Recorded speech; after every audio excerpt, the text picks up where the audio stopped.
নমস্কার বন্ধুরা, shout with Dipanjan চ্যানেলে আপনাদের সকলকে স্বাগত জানাই। আপনারা শুনছেন শ্রীমদর্শন। শ্রীমদর্শন 16টি খণ্ডে সম্পূর্ণ। ভগবান শ্রীরামকৃষ্ণদেবের অপার অনুগ্রহে এই গ্রন্থের প্রথম ভাগের প্রথম সংস্করণ 1366 বঙ্গাব্দে ও ইংরেজির 1960 খ্রিস্টাব্দে প্রকাশিত হইয়াছিল। তদবধি ভক্তগণের চাহিদাতেই একের পর এক সংস্করণ প্রকাশ করা সম্ভব হইতেছে। শ্রীমদর্শনের মূল আবেদন, গৃহে বাস করিয়া কি প্রকারে দেবভাবে জীবনযাপন করা যায়, কিভাবে বেদ বর্ণিত উপায়ে সুখ দুঃখ সমভাবে গ্রহণ করিয়া সংসারে শান্তিতে বাস করা সম্ভব হয়।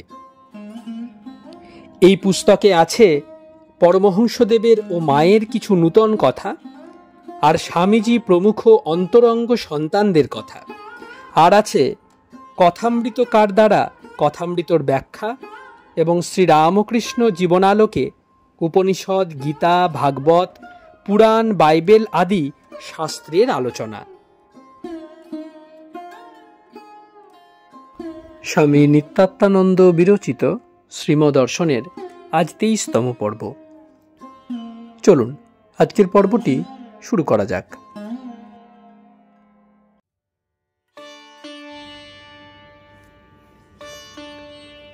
স্বামীজি বলতেন, যাদের বিপদ আপদের সঙ্গে সাক্ষাৎ হয় নাই তারা বেবিস, লিটল বেবিস, দুগ্ধপোষ্য শিশু সব। ভক্তদের বলতেন, বিপদ কি জিনিস তা তোরা কি বুঝবি। যাদের বিপদ হয় নাই তারা আবার মানুষ। ঠাকুর বলতেন, যারা সুখ খোঁজে কেবল তাদের দাম 5 টাকা, যারা সিদ্ধাসিদ্ধে নির্বিকার তাদের দাম 75 টাকা। যেমন তেজি গরু ছিনিমিনি করে উঠে লেজে হাত দিলে আনন্দে আত্মহারা হয় না, তারা দেহ সুখের বশ নয়। স্পার্টাতে একসময় দুর্বল লোকেদের একটা উঁচু পাহাড় থেকে ফেলে দিয়ে মেরে ফেলত। ওই দেশের লোকেরা মনে করত দুর্বলরা উন্নতির প্রতিবন্ধক, দুর্বল দিয়ে কোনো কাজ হয় না। উত্তেজিতভাবে যারা বিপদের ভিতর দিয়ে যায় নাই তারা আবার মানুষ। ছি! মহাপুরুষের লক্ষণ, বিপদে ধীর স্থির, সম্পদে ক্ষমাশীল, বাক্যে পটু ও যুদ্ধে পারদর্শী, সিংহতুল্য। বিপদে লোক সৎ ভাবাপন্ন হয় যারা শুভ সংস্কারবান। দেখো না পাণ্ডবদের, কত বিপদ, কিন্তু ন্যায় পথ সত্যের পথ ছাড়েন নাই, তাই ভগবান রইলেন সঙ্গে সঙ্গে। দুঃখ ঘুচল না, দুঃখে এদের জীবনের উৎকর্ষ আরও ফুটে উঠেছে। বিপদের মতো এমন উত্তম শিক্ষক আর কেউ নাই। বিপদে মানুষের সৎ গুণাবলী বিকশিত হয়, শক্তি বৃদ্ধি হয়। নেপোলিয়ন সৈনিকের কর্ম করছেন, হঠাৎ কর্ম গেল। বাড়ি থেকে মা পত্র দিলেন, বাবা বড় কষ্টে আছি, টাকা পাঠাও। কিন্তু হাতে কিছুই নেই। মায়ের কষ্টের কথা শুনে আর সহ্য করতে পারলেন না। সংকল্প করলেন জলে ঝাঁপ দিয়ে প্রাণ ত্যাগ করবেন। নদী তীরে গিয়ে জলে ঝাঁপ দেবার যেই উদ্যোগ করছেন, অমনি পেছন থেকে এক বন্ধু এসে কাপড় টেনে ধরলে আর বললে, নেপোলিয়ন, তোমায় এমন দেখাচ্ছে কেন? কখনো তো তোমার চেহারা এরূপ দেখিনি। তখন বন্ধুকে সব কথা বললেন, কিন্তু মৃত্যুর জন্য যে প্রস্তুত হচ্ছিলেন সেটা বলেন নাই। বন্ধুর কোমরবন্ধে অনেক অর্থ ছিল, 2000 মুদ্রা বুঝি, সেগুলি তাকে বের করে দিল। ডাক চলে যাবে বলে টাকা নিয়ে অমনি দৌড় পোস্ট অফিসে। ফিরে এসে আর বন্ধুকে পেলেন না। অনেক দিন আর তার সঙ্গে দেখা নেই। তারপর ইটালি, ইজিপ্টে গেলেন, জেনারেল হলেন, ক্রমে কনসাল, ডিকটেটর, শেষে সম্রাট হলেন। একদিন শোভাযাত্রা করে নেপোলিয়ন যাচ্ছেন। রাজপথে অসংখ্য লোক দুধারে সার করে দাঁড়িয়ে আছে, রাজদর্শন করছে। এদের ভিতর অনেকটা দূরে পূর্বের বন্ধুটি দাঁড়িয়ে আছে দেখতে পেলেন। তাকে ডাকিয়ে এনে সঙ্গে করে রাজপ্রাসাদে নিয়ে গেলেন। বন্ধু তেমনি ভদ্র ও বিবেচক, অর্থ সাহায্যের কথা একবারও মুখে আনে নাই। ভাবল, বড় হয়েছেন তা বেশ ভালোই হয়েছে। নেপোলিয়ন বহু অনুনয় বিনয় করে বন্ধুকে উচ্চ রাজকার্যে নিযুক্ত করলেন আর বহু অর্থ উপহারস্বরূপ প্রদান করলেন। সেবক নেপোলিয়নের কত মহত্ব, বন্ধুকে রাজ সম্মান দিলেন প্রকাশ্যে। স্বামীজিও এরূপ করেছিলেন শুনেছি। আলমোড়ায় প্রকাশ্য সভায় যে ফকির একটি শশা খাইয়ে স্বামীজির প্রাণ রক্ষা করেছিল তাকে বহু সম্মান দিয়েছিলেন, আর কিছু উপহারও দিয়েছিলেন। শ্রীম মহাপুরুষদের লক্ষ্য নিয়েই তারা উপকার চিরকাল মনে রাখেন। চিরকৃতজ্ঞ। পুনরায় পূর্ব প্রসঙ্গ চলিতে লাগিল। 5. শ্রীম সেবকের প্রতি। বিদ্যাসাগর মশাই 14 বছর বয়স, বাপ 6 টাকা বেতনে খাতা লেখেন। ছোট 4টি ভাই, সকলের রান্না নিজে হাতে করতেন। ওদের খাইয়ে নিজে খেতেন, নিজেই আমাদের কাছে গল্প করতেন। সকালে অম্বল হতো, তারই একটু থাকতো। রাত্রে ওই অম্বল আর ভাত। এদিকে নিজের জলপানির টাকা দিয়ে গরিব ছাত্রদের বেতন দিতেন। পোশাক ছেলেবেলায় যা ছিল, থান কাপড় আর চাদর, তালতলার চটি আর উড়ে চুল বরাবরই তা রেখেছিলেন। অনেকে ওকে চিনতে পারত না। একবার কারমাটারে গেছেন, ওখানে একটি বাড়ি করেছিলেন, মাঝে মাঝে থাকতেন। একদিন একজন বাঙালি বাবু একটি কুলি খুঁজছেন, তার ব্যাগটা নেবে। বিদ্যাসাগর মশাই ব্যাগটা বয়ে নিয়ে বাড়ি পৌঁছে দিলেন, কিন্তু পয়সা নিলেন না। অন্য লোকেরা বলা বলি করছে, আরে এই যে বিদ্যাসাগর মশাই। তিনি শুধু মৃদু বাক্যে তাকে বললেন, ব্যাগটা আপনার এইটুকু দূরে বয়ে নেওয়া উচিত, কুলি ছাড়া। বিপদের ভিতর দিয়ে গেছিলেন বলে বিদ্যাসাগর মশায়ের চরিত্র এত উজ্জ্বল, আর চিরকাল বিপদে অপরকে সহায়তা করতেন। বিপদে পড়লে পুরুষকার বৃদ্ধি হয়, ঈশ্বরে বিশ্বাস বাড়ে। বিলেতে পুরুষকারের ফল চোখের সামনে দেখতে পাওয়া যায়। ছেলে বড় হয়েছে, বাপ তাকে হয়তো 50 পাউন্ড দিয়ে বললেন, যাও এ নিয়ে করে খাও। ছেলে অস্ট্রেলিয়া, আফ্রিকা কি কানাডায় চলে গেল। কয়েক বছর পর কোটিপতি হয়ে ফিরে এলো। পুরুষাকারের ওই ফল ওদেশে দেখতে পাওয়া যায়। শ্রীম সেবকের প্রতি। আপনি বাবুকে বলবেন বিদ্যাসাগর মশায়ের কথা। তিনি আত্মীয়দের টাকা দিয়ে সাহায্য করতেন আলাদা রেখে, নিজে একলা থাকতেন। এ কথা আমরা বলেছি বলে বলবেন। ভাত কাপড়ের জন্য দুঃখ কষ্ট, এ আর কি দুঃখ কষ্ট, ভগবানকে না জানাই সবচেয়ে বড় দুঃখ। যারা তাকে জেনেছেন কত দুঃখ কষ্ট বরণ করে তবে জেনেছেন। বুদ্ধদেব রাজার ছেলে, কিন্তু কি দুঃখ কষ্ট বরণ করলেন তপস্যায়। একজন ভ্যাক করে কেঁদে ফেলেছিল একদিন ভালো খাওয়া হয় নাই বলে। এসব লোকের দ্বারা মহৎ কাজ হয় না। দিলীপ রাজার ছেলে হয় না, তার জন্য কত কষ্ট করলেন। অত বড় রাজা সস্ত্রীক গুরুর আশ্রমে গিয়ে সামান্য দাসদাসীর ন্যায় বাস করতে লাগলেন। গরুকে জাপ দেওয়া, উঠোন ঝাড়ু দেওয়া, গরু চড়ানো, এসব কাজ করতে লাগলেন। আগে এই রকম সেবা করে গুরুর কৃপা লাভ করত। দুর্বল চিত্তকে গুরু কাছে রাখেন না। 75 টাকার গরুর মতো তেজি না হলে আপোষ নাই। দেহ সুখ চায় না, এরূপ না বললে গুরু কাছে থাকতে দেন না। বেদে আছে, নায়মাত্তা বলহীনন লভ্য। এই জন্য গুরু শিষ্যকে পরীক্ষা করেন, যখন শিষ্য আসে তখনই। আরুণীকে দিলেন গরু চড়াতে, সত্যকামকেও তাই। যখন বুঝতে পারেন শক্ত লোক এ আমার উপযুক্ত শিষ্য হবে, তখন গুরুর কৃপা হয়। শ্রীম ভগবান গীতায় বলেছেন, পৌরুষং নৃষু, আমি মানুষের ভিতর পুরুষকার রূপে রয়েছি। পুরুষকারও তিনি, এটি দরকার। গুরু যা বলেন তা করতে হয়, অন্তত চেষ্টা করতে হয়। তাই খ্রাইস্ট বলেছিলেন, ভক্তেরা কথা সব শুনত, কিন্তু পালন করতে চেষ্টা করত না। এই অবস্থা দেখে বলেছিলেন, আমার কথা পালন না করে শুধু আমার দোহাই দিলে কি হবে? সদ্গুরু যিনি, তিনি কর্ম কমিয়ে দেন, কি করে অবসর হবে তাকে ডাকবার সেই রাস্তা দেখিয়ে দেন। পালন করলে বেঁচে গেল, নয়তো দুঃখ। সেবকের প্রতি আপনি বলবেন বিদ্যাসাগর মশায়ের কথা বলে, তিনি এমন করতেন, নিজে একা থাকতেন আর টাকা দিয়ে দেখতেন সবাইকে। একই সব বিষয়ে নিজে জড়িত হলে সময় কই? এটা দেখতে ওটা দেখতে সব সময় চলে যায়, ঈশ্বর চিন্তার সময় হয় না। শ্রীম দিগম্বর মিত্র বলে কলকাতায় একজন জমিদার ছিলেন। 15-20 হাজার টাকা আয় মাসে মাসে। গরিব অবস্থা থেকে উঠেছেন দোকান করে, আস্তাবল ভরা ঘোড়া আর গাড়ি, কিন্তু ছেলেদের অতি সরলভাবে জীবনযাপন করতে শিখিয়েছেন। হেঁটে হেঁটে হিন্দু স্কুলে যেত, এক হাতে বই আর এক হাতে ছাতা। ছাতাটি হাতে করে নিতে হবে। অত গাড়ি ঘোড়া, কিন্তু তা চড়তে দেবেন না। বলতেন, কেন, মানুষ কি পায়ে হেঁটে চলে না? পোশাক পরিচ্ছদে, খাওয়া দাওয়ার অতি সাধারণ ভাব। কেউ জিজ্ঞেস করলে বলতেন, ছেলেদের এভাবে শিক্ষা দেওয়া দরকার, নয়তো সম্পত্তি রাখতে পারবে না। তারপর যখন বড় হবে, বুঝবে সব, তখন যা ইচ্ছা তা করুক। ছেলেবেলায় কঠোর শাসনে, স্ট্রিক্ট ডিসিপ্লিনে রাখতে হয়।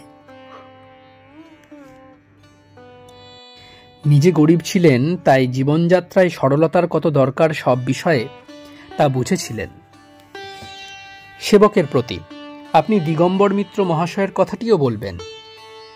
সেবক আত্মগত, সদ্গুরু ছাড়া কেউ আত্মীয় নয় সংসারে। এই ভক্তের জন্য শ্রীমর কি ভাবনা, কি সহানুভূতি! ভক্ত নির্জনবাস ও সৎসঙ্গের জন্য ব্যাকুল। কি উপায়ে উহা সম্ভব হতে পারে তার কথাই সর্বদা ভাবছেন। কি করে সংসারের কঠিন বন্ধন থেকে বেরিয়ে আসতে পারে তার উপায় বলে দিচ্ছেন। হৃদয়ের অন্তঃস্থল ভেদ করে যেন কথাগুলি আসছে। শ্রীম সব বিষয়ে নিজে অমন করে দেখা ভালো নয়। এমন অনেক কর্তা আছে দেখেছি, তারা জানে ছেলেদের হাতে ছেড়ে দিলে দ্বিগুণ খরচ হবে, তবু ওদের হাতে ভার ছেড়ে দেয় সংসারের। কেননা ওদের ইন্ডিভিজুয়ালিটি অর্থাৎ ব্যক্তিত্ব যে বাড়াতে হবে তাই। ওরকম করলে সবটা নিজে দেখতে গেলে ও নিয়েই জন্ম কেটে যায়। আসল কাজের কি হলো? বাবা ঈশ্বরই বস্তু আর সব অবস্তু, তাকে না জানলে কিছুই হলো না। ঠাকুরের এই মহাবাক্য কি বিফলে যাবে? সেবকের প্রতি হ্যাঁ, আপনি গিয়ে আমাদের কথা মতো ওকে পরামর্শ দেবেন।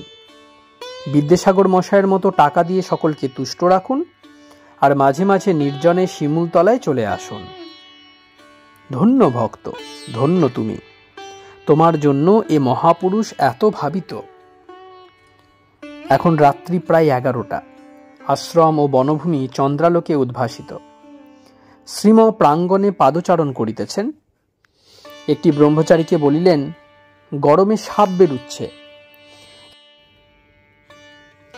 এখন আর মাঠে গাছতলায় রাত্রে যাওয়া উচিত নয়। 21শে চৈত্র 1329 সাল, 4 এপ্রিল 1923 খ্রিস্টাব্দ, বুধবার, কৃষ্ণা তৃতীয়া। চতুর্বিংশ অধ্যায়, ম্যাক্সমূলার ও শ্রীরামকৃষ্ণ, গীতার 6টি শ্লোক।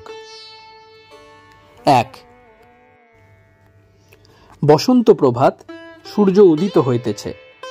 শ্রীম অশ্বত্থমূলে বসিয়া আছেন।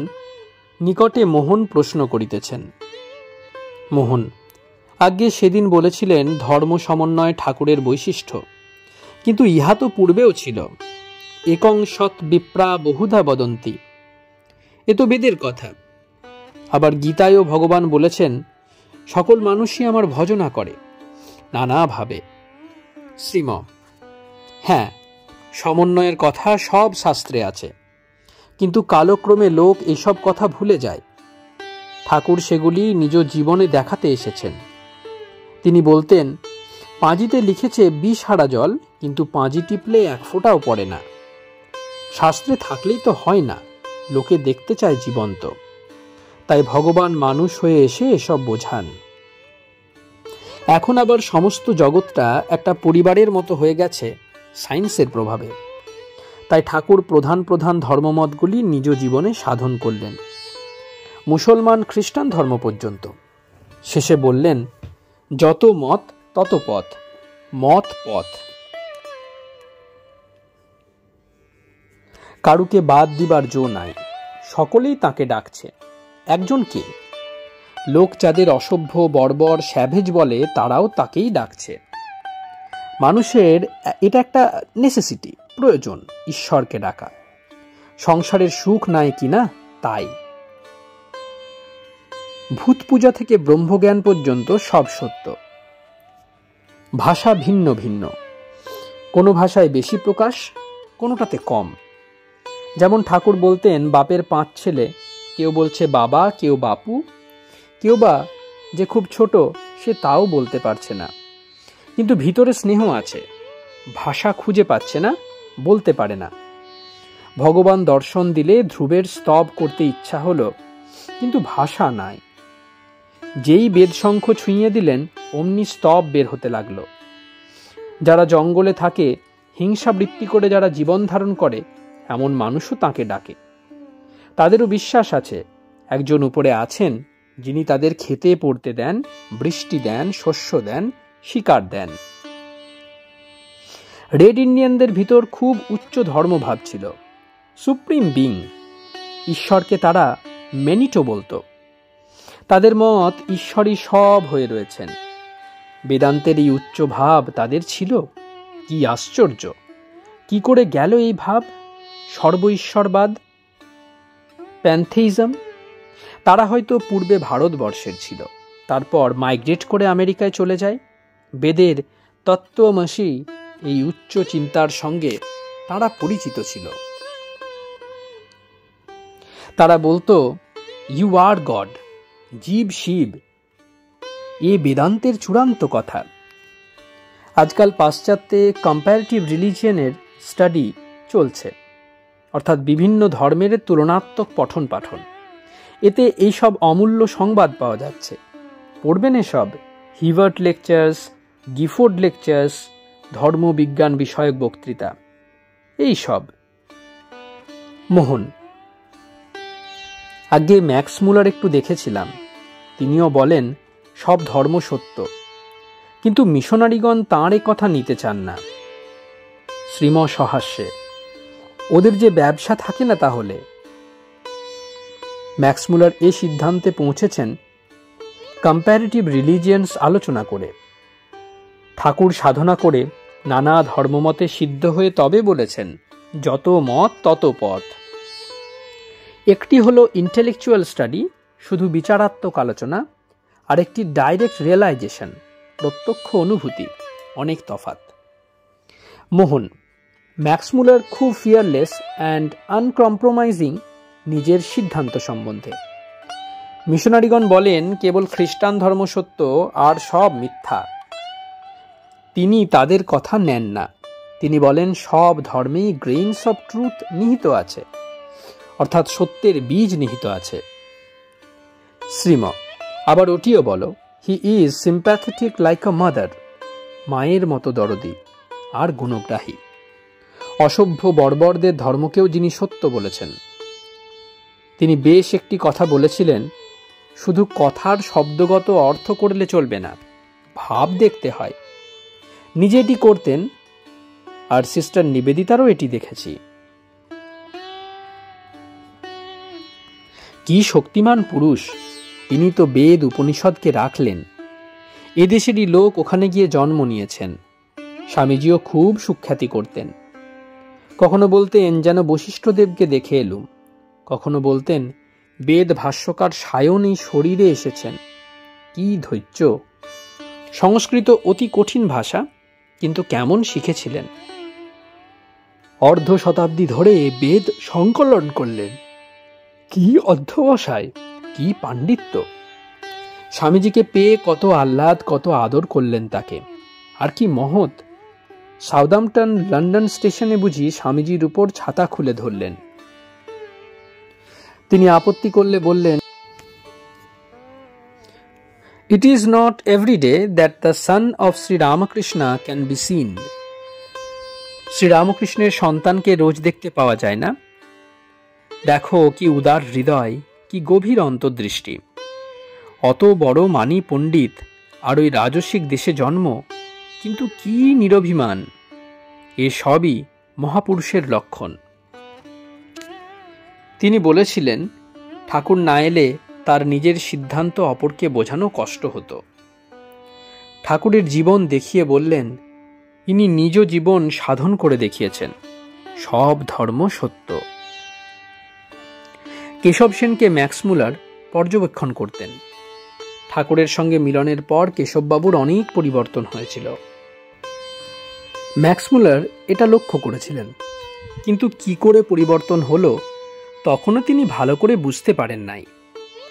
তারপর যখন স্বামীজির সঙ্গে তার মিলন হলো আর ঠাকুরের সব কথা শুনলেন, তখন সব বুঝতে পেরেছিলেন।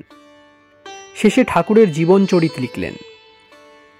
মোহন, ম্যাক্সমূলার বেশ সুন্দর একটি উপমা দিয়েছেন। মানুষ এক আকাশের নানাভাবে বর্ণনা করে। কেউ বলে আকাশ উজ্জ্বল, কেউ বলে কৃষ্ণবর্ণ, কেউ বলে মেঘাবৃত ইত্যাদি। নানাভাবে উপাধি সহযোগে এক নিরুপাধিক আকাশকে লোক বর্ণনা করে থাকে। তেমনি ঈশ্বর এক অদ্বিতীয় নিরুপাধিক বস্তু হলেও বিভিন্ন লোক বিভিন্ন ভাষায় তার বর্ণনা করে। ভাব এক, ভাষা অনেক। এ থেকেই পলিওনমি অর্থাৎ বহু নামবাদ ও পলিথেইজম অর্থাৎ বহু ঈশ্বরবাদের সৃষ্টি। কিন্তু সুপ্রিম বিং পরমেশ্বর এক। শ্রীম ঠাকুরও তাই বললেন। জল বস্তু এক, কিন্তু কেউ বলে জল, কেউ পানি, কেউ ওয়াটার, কেউ বলে অ্যাকোয়া। নানা নাম, বস্তু এক। ছেলেদের রুচি অনুসারে মা মাছের ঝোল, ঝাল, ভাজা, কালিয়া, পোলাও নানানখানা রেঁধে দেন। বস্তু এক, মাছ। হিন্দুরা বলে ব্রহ্ম, মুসলমান বলে আল্লাহ, খ্রিস্টান বলে ফাদার, জু বলে জেহোবা, পার্সিরা বলে আহুর মাজদা, চীনারা বলে তাই, গ্রিকরা বলতো জিউস, বেবিলনিয়ানরা বলতো বেলাস, এলিসিরিয়ান বলতো মেরোডাক, প্রাচীন ইজিপশিয়ান বলতো সামাস, ম্যানিটো বলতো রেড ইন্ডিয়ানরা। কত নাম! এক হিন্দুরাই আরো কত নামে বলে, রাম, কৃষ্ণ, হরি, ভগবান, পরমাত্মা, শিব, বিষ্ণু, শক্তি, কত কি, অন্ত নাই। এক রাম, তার শত নাম। ঠাকুর তাকেই মা বলতেন। চীন দেশের লাওজে ঈশ্বরকে কখনো কখনো মা বলতেন। আবার এই মাই ঠাকুর হয়ে এসেছেন। কি আশ্চর্য বলো দেখি! যাকে নিয়ে নানা দেশের নানা শাস্ত্র ব্যস্ত, তিনি 3.5 হাত মানুষ হয়ে এসেছেন দক্ষিণেশ্বরে। এই তত্ত্ব মানুষ বোঝে কি করে তিনি না বোঝালে? এখন সকাল 8টা। শ্রীম জগবন্ধুর হাতে 4টি টাকা দিয়ে বলিলেন, পরেশবাবুর কম্পাউন্ডারকে এই কটা টাকা দিয়ে এই কথা বলবেন, আর পরেশবাবুর কাছ থেকে শেক্সপিয়ারখানা আবার চেয়ে আনবেন। জগবন্ধু রওনা হইয়াছেন। শ্রীম পিছন হইতে ডাকিয়া থামাইয়া বলিলেন, টাকা কোথায়? জগবন্ধু, আগে এই হাতে। শ্রীম, না না, হাতে রাখতে নেই, পরনের কাপড়ের খোঁটে বাঁধুন, সাবধান হতে হয়। জগবন্ধু তাহাই করিলেন। যাইতে যাইতে ভাবিতেছেন, মাস্টার মশাই এরূপ কেন বললেন? আমি তো ছেলে মানুষ নই। ফিরিবার পথে তিনি ইহার সুগভীর মর্ম উপলব্ধি করিলেন। তিনি বুঝিলেন, হাতে থাকিলে উহা দেখিয়া অপরের লোভ হইতে পারে, আর তাহাতে বিপদ ঘটিতে পারে, আর হাত হইতে উহা নষ্ট হইবার সম্ভাবনাও বেশি। এবার ডাক আসিয়াছে। আশ্রমের নিয়মানুসারে পত্র সব পড়া হইতেছে, শ্রীম শুনিতেছেন। কলিকাতা হইতে একজন ভক্ত লিখিতেছেন, তিনি বড় ঝঞ্ঝাটে পড়িয়াছেন, মনে অশান্তি। শ্রীম জনৈক সেবকের প্রতি। ইনি ঝঞ্ঝাটে পড়েছেন, সহায়তা চান। তাহলে আপনি শীঘ্র যান, 2-1 দিনের মধ্যে। বন্ধুদের সাহায্য করা উচিত। ভক্তদের দেখলে মনে জোর আসবে, ঈশ্বরের কথা স্মরণ হবে, তবেই শান্তি। রোজ 1 ঘন্টা হলেও কত, পুত্র, আত্মীয় স্বজন সকলে আপন আপন সুখ নিয়ে ব্যস্ত। তারা ছাড়তে পারে, কিন্তু ভক্তগণ ছাড়তে পারে না।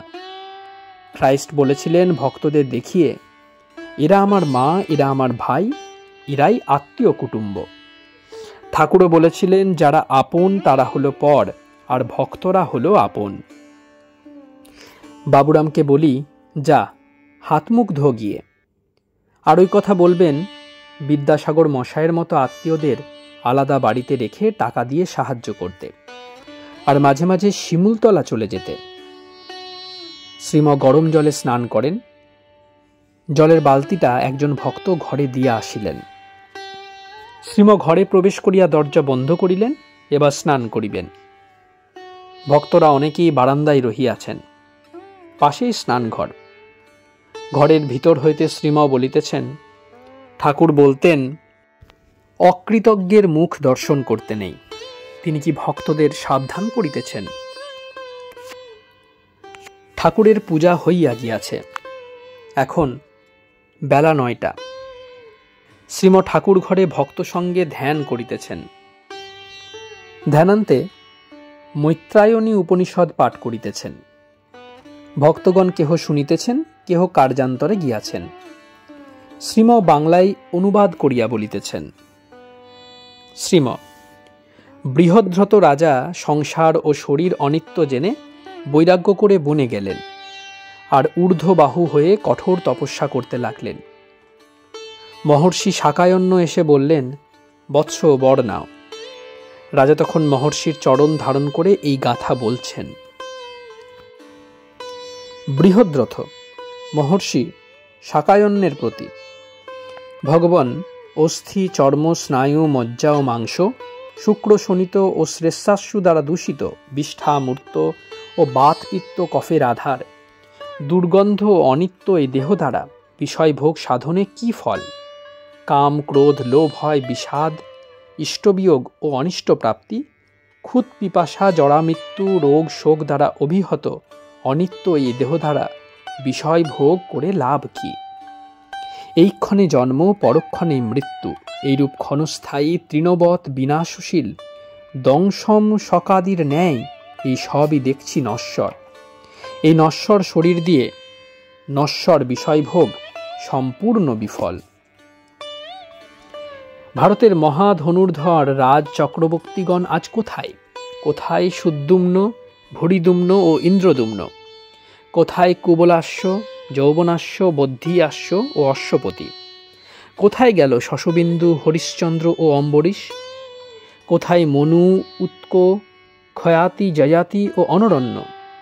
কোথায় আজ উক্ষসেন, উত্থ, মরুত্ত, ভরত প্রভৃতি মহাপরাক্রান্ত রাজন্যবর্গ? আত্মীয় পরিজন ও বিপুল ঐশ্বর্য পরিত্যাগ করে কেন তারা পরলোক গমন করলেন? অমিত শক্তি সহায়ে গন্ধর্ব, অসুর, যক্ষ, রাক্ষস, ভূতগণ, পিশাচ, উড়গ ও গ্রহ প্রভৃতিকে দমন করাও বিড়ম্বনা মাত্র।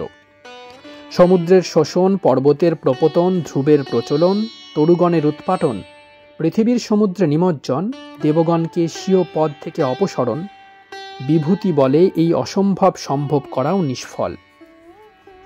শরীর ক্ষণভঙ্গুর। ভগবান, আমি অজ্ঞানন্ধ, কূপমণ্ডুকবৎ এই ভবার্ণবে নিমগ্ন, কৃপা করে আমায় উদ্ধার করুন। আমি আপনার একান্ত শরণাগত। অনুবাদ শেষ হইল।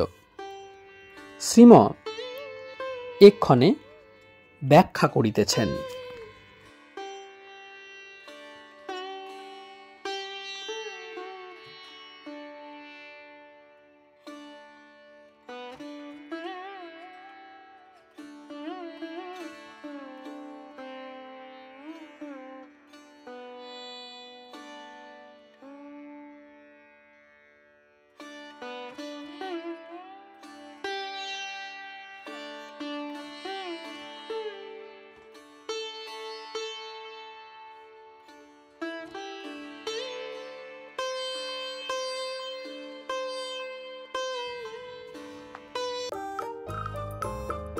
আপনারা শুনছিলেন স্বামী নিত্যাত্মানন্দ বিরচিত শ্রীমদর্শন, পর্ব 23।